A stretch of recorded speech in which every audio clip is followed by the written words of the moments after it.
Meta Monday.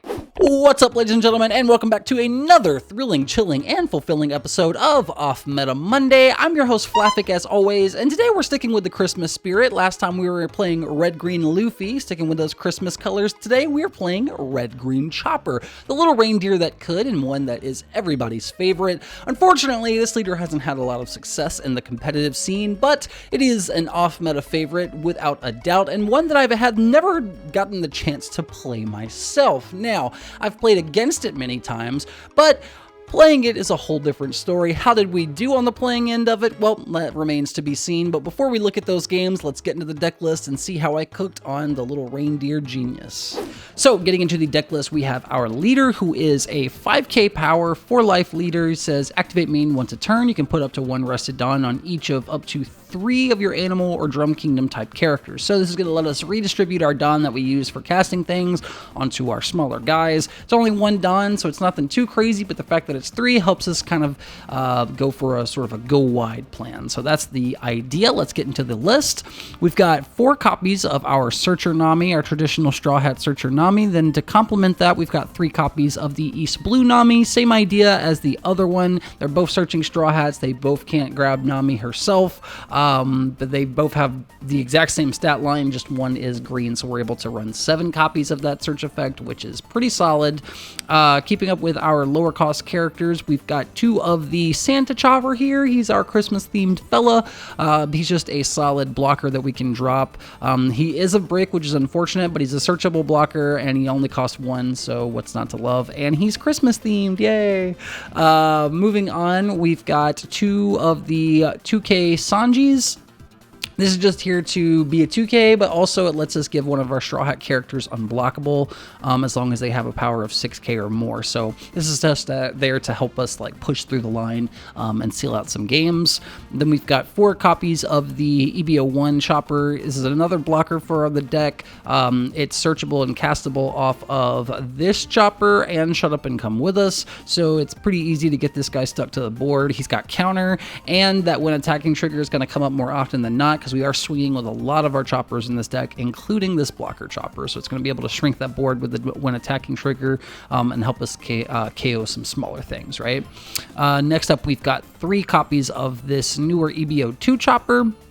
This is sort of a flex piece. It can be used just to get another chopper on board. It's something else that's searchable by the other 3-drop chopper, and that on-play trigger to give a Rested Dawn whenever you cast it off of the Searcher Chopper is nice to kind of help buff your damage up a little bit, sort of in a similar vein to like 4-cost Boa Hancock and Dofi, right? On your opponent's turn too, it's got that extra. This character has 2,000 power, so if you got 2 Dawn on it, those 2 Dawn work on your opponent's turn too to kind of buff it up and make it a little bit harder to KO on the clapback. But next to it, we've got the centerpiece of the deck. This is the Searcher Chopper I was talking about before. We're running 4 copies of this. It's a 3-cost 5k brick. It says your turn on play. When attacking, look at the top 5 cards of your deck and play an animal character with power 4,000 or less rested, and put the rest on the bottom in any order. So this is just our acceleration piece. It's going to keep pushing out characters onto the board, getting our animals spread wide, getting a bunch of choppers down, so that way we can power them up later and start swinging in and going super duper wide. Next up, we've got 4 copies of the Hiking Bear. This is another big animal staple. So 3-cost 3k, another thing that can get played off of our Searcher Chopper here. But this is a 2k, which is nice, and with a Dawn given to it, which is pretty free with our leader ability, we can buff another animal character 1k for the turn with that activate main there. Next up, our big buff character is 4 copies of this Dr. Herelook. Dr. Herelook says activate main, you rest this character. If your leader's Tony Chopper, you give all of your chopper characters plus 2,000 power for the turn. So this is that whole idea of going super wide, activating this guy and just buffing your choppers up to the moon and swinging for the fences, right? And he's a 2k, so super duper solid card for us there. Rounding out our 2Ks, we've got 2 copies of this chopper. This is the film chopper that you see sometimes in Uda. This is mostly just here to be a 2K, but sometimes it can come up against certain smaller blockers and stuff with that when attacking trigger if you want to stick it onto the board. Next up, we've got 2 copies of Gukimaru. This is from OP12. This is a very big flex piece for the deck. It is animal because if you remember in the Wano part of the anime, this thing turns into like a fox as well that Zoro ends up running into. But Yukimaru is interesting because it's a nice sticky character. It's a 4-cost 5k with 1k counter, so it's pretty flexible. And says if this character is active, it can't be KO'd by effects. And then when attacking, if you have 3 or more attached Don cards, you rest up to one of your opponent's characters with an original cost of 6 or less. Now, that 3 attached Don, easily triggerable with our Chopper. So, seemed like a pretty, obvious combo for us to use there, so I figured why not throw in a couple copies into the deck and see how it works. In our games, it doesn't really come up that much, but I think in some of the games that I played, it ended up being a pretty nice little slot to have. Next up, we've got 3 copies of Chopper Man. He's a 5-cost 6k with 1k power. Says also treat this card's name as Tony Chopper, according to the rules, of course. But he says on play up to 1 animal type character with a cost of 3 or lower from your hand. So this is a nice way to go super wide on your 5 Don turn by drop this guy, you drop that studious little Chopper over here, and then he goes and gets another animal off of his search. So super duper good piece to kind of just help us go boom, boom, boom, boom, and get that board built up nice and quick. And then rounding out our choppers, we've got 2 copies of this 5-cost 6k Chopper. It's got 1k counter, but he says on play, set up to 2 of your Don is active. So this is there to help if you don't have anything else, you can at least drop this Chopper, set some Don active, and keep your events active going into your opponent's turn. Then our boss monsters, we've got 2 copies of the 6-cost 7k Luffy with double attack. This card could honestly come or go from the list. I kind of just wanted to have a big piece, a nice little bomb to splash on the board and do something. And so it's nice for that, and the fact that it restands 4 Dawn helps us kind of extend our turns a little bit more, because there's no other characters in our deck that are cost 5 or more that we're really going to want to play off of restanding these Dawns, because we really just have Chopper Man and this Chopper. And, you know, ideally this is going to play Yukimaru with that 4 Dawn restand. Next up, we've got 4 copies of Shut Up and Come With Us. This is another key staple event for Chopper as a deck. It says look at the top 5 cards of your deck and put up to 1 cost 3 or less animal type character into play, then place the rest on the bottom of your deck in any order. This is another way just to help us get our board built up wide, and it helps because it puts it in active versus our little studious Chopper, which puts them in rested. So this is just a way to help get stuff on the board and keep it mostly protected, softly protected, until your next turn where you can swing with it, right? Then we've got 3 copies of Dead Man's Game. Nothing much to say here about Dead Man's Game. This is just a way for us to clear blockers and keep their events from being actionable on our turn, and it's a nice little counter for our leader. And then rounding out the list, we've got 2 copies of Gum Gum Giant Pistol. 3 Dawn says give up to one of your Straw Hat characters up to 6,000 power, or excuse me, just give them 6,000 power until the end of the turn. Then that character doesn't refresh during your next active phase, right? So this is going to freeze your guy whenever you swing with it, but it's that nice huge buff of 6k to kind of help push us over the edge. And it's also nice to cast this alongside our 6-cost Luffy to make sure that we get that double attack in. But that's the list. Let's get to the games and see how our Chopper Man cooked. Okay, so we're getting into game 1. We are up against Foxy.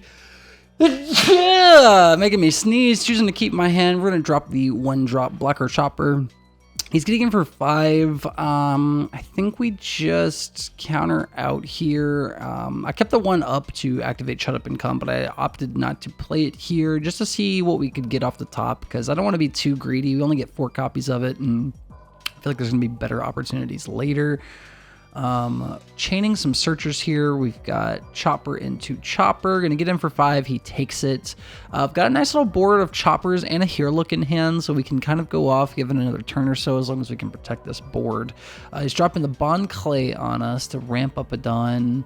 He's got plenty of Dawn to spare, not a lot of Foxy Pyre. He's going to swing into our Chopper. We'll just let him have it. We didn't really want that one. He's going to drop his little Accelerator Foxy. Back on our turn, we're going to be able to double up onto our Searcher Choppers, getting the 3 drop to throw a Dawn onto our leader. And then we're going to swing with our Namian for 5.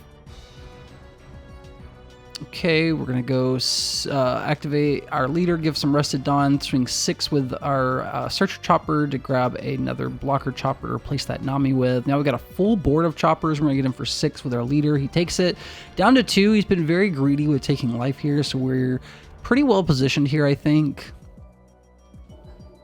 Let's just see what he does. He's going to swing 5 into our Searcher Chopper. We'll counter out for that. We want to keep those guys alive.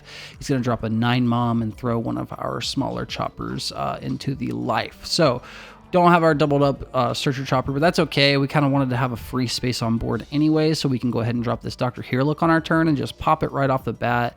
Activate that later ability to give some Rested Dawn out to all of our guys. We're going to be swinging pretty big here. We're going to go 8 lead, shrink that Big Mom because we need to shrink something. Swing 7, he counters out, and we'll swing 9, and we're going to get a free search off of this, and then off of this we're going to take another Chopper to replace that Herelook.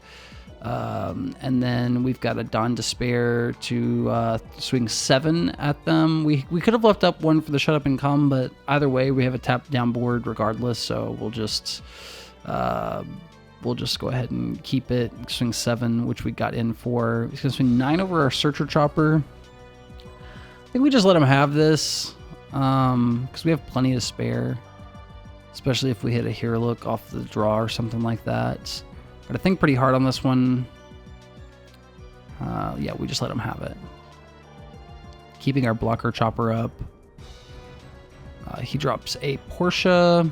He's going to accelerate. What does he play off the Porsche is the question. He's at parity for his leader ability, so that puts us in an awkward scenario. Resting all of his Dawn. He's going to drop the 7-drop Foxy.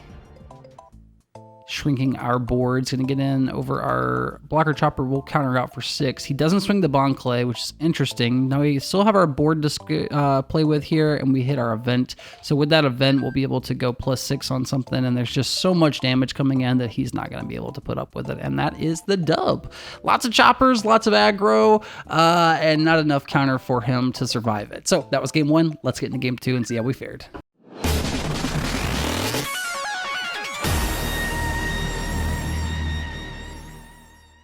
Okay, so getting into game 2, we're up against Hannibal. Going first, we're going to drop the blocker Chopper. He's dropping his little thing to bounce and get his ramp. We're going to drop our 3-drop Chopper, get the Dawn onto our leader, swing 6. He had that one up, but he didn't use it, so that's pretty fortunate for us. But he does have a lot of cards in his hand, which is sort of the awkward part. It's going to be a problem for us this whole game.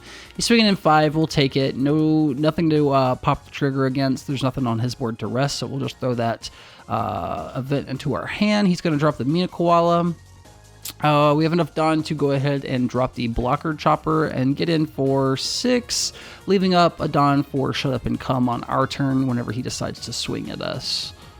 Let's see what he does. I think he probably just 2Ks out of this one. He's got a lot of cards in his hand, but he's thinking on it pretty hard. Yep, he's just going to drop the Uso Hachi, and we'll go ahead and pass it off. Pretty even game. We've got a decent wall of Choppers building, but nothing very powerful. So this Herelook is kind of not dead, but it's not doing us a lot of good here. We'll just counter out. I didn't pop the Shut Up and Come because I'm stupid here, but it's okay. He did swing again. We didn't get punished for not activating it the first time. And off of this, I think we're just going to grab the Hiking Bear so we can have a little bit of powered up Choppers next turn, and we'll counter out the swing. On our turn, we've got pretty bricked up hand, honestly. This is not looking so good for us, but we can just throw a lot of Dawn on and swing because there's nothing. I don't really want to do a lot here. I don't want to rest my guys. I want to force him to try and remove them with bounce effects if he's going to remove anything at all. And I know we can get in for a damage if we just swing super tall. So that's what we opted to do here. He did take the damage. He's going to throw 7 into us. We're going to take it to just draw the card, which we use to counter out the next swing. And now he's got the Restand Odin, which is starting to look pretty scary. We can definitely KO the Josu here, quite possibly, with the event plus a Herelook. But we're not going to be able to restand whatever Chopper we use that on. So that kind of puts us in a narrow position here where because of the amount of bricks and stuff that we have in our hand, we really can't do a lot. So we'll just swing 10, see where that takes us. He's going to Nora Beam, tapping our blocker, which pretty much seals our fate here since we didn't hit another blocker. And we'll just cast Dr. Herelook and... well, I mean, the writing's on the wall here, so I'm just going to still try to get in for some damage. We'll activate leader ability, push stuff out to our Chopper, activate Hiking Bear to give that Chopper the buff, and I debate on activating Herelook, but I think I do here. Yeah, no, I don't. Oh, I do. I don't know why I was pussyfooting around on it, but we'll swing 7. He takes it. We're leaving 1 up just in case. but it's still pretty dire here. Without an extra 1k counter, we're in bad territory, and we did hit the event counter, so if we had a 2k off life, we might, I mean, we're still in bad territory, especially since we had another brick, and he's going to get the restand, and that's pretty much it. There's no way we can survive this. 15's coming in on us, and we just don't have enough. We can shut up and come for a blocker, but we can't use it, and that is the game. So that was game 2. Let's get into our closing thoughts and see how we felt about it. So those were the games. I hope you enjoyed the gameplay. Like I said before, I've never gotten the chance to play Chopper myself, only play against it. So finally being on the pilot side of it was really fun. The deck has a lot of explosive potential, especially if you can get a bunch of Choppers stacked up and just drop a couple Dr. Hero looks. You can really go off on them with that.